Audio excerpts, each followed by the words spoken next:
హైదరాబాద్ నగరాన్ని IT hub గా మార్చి తెలంగాణను దేశంలోనే అత్యధిక తలసరి ఆదాయం కలిగిన రాష్ట్రంగా తీర్చిదిద్దడంలో తన కృషి ఉందని ఆంధ్రప్రదేశ్ ముఖ్యమంత్రి చంద్రబాబు నాయుడు స్పష్టం చేశారు.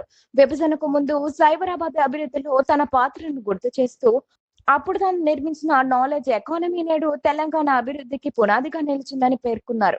తెలంగాణ ప్రజలు పొందుతున్న ప్రగతిని చూసి ఇప్పుడు ఆంధ్రప్రదేశ్ ప్రజలకు కూడా అదే స్థాయి అభివృద్ధిని అందించడమే తన లక్ష్యమని ఆయన ప్రకటించారు.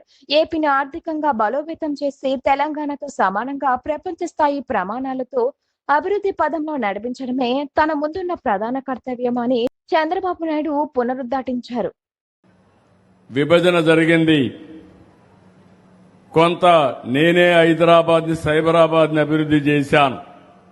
ఈరోజు దేశంలో హైయెస్ట్ తలసరి ఆదాయం ఎక్కడంటే తెలంగాణ రాష్ట్రం.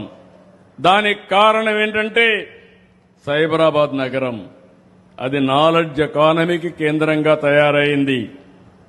అదే సమయంలో విభజన జరిగిన తర్వాత నేను ఎప్పుడూ ఆలోచించేవాడిని, నేను చేసిన ఒక నగరం తెలంగాణకి వెళ్ళింది, మంచిది, అక్కడుండే వాళ్ళు బాగుపడ్డారు, ఇక్కడుండే వాళ్ళని కూడా బాగు చేయాలి, వారితో సమానంగా పైకి తేవాలన్నది నా జీవితాశయమని మరొకసారి మీ అందరికీ విజ్ఞప్తి చేస్తున్నా.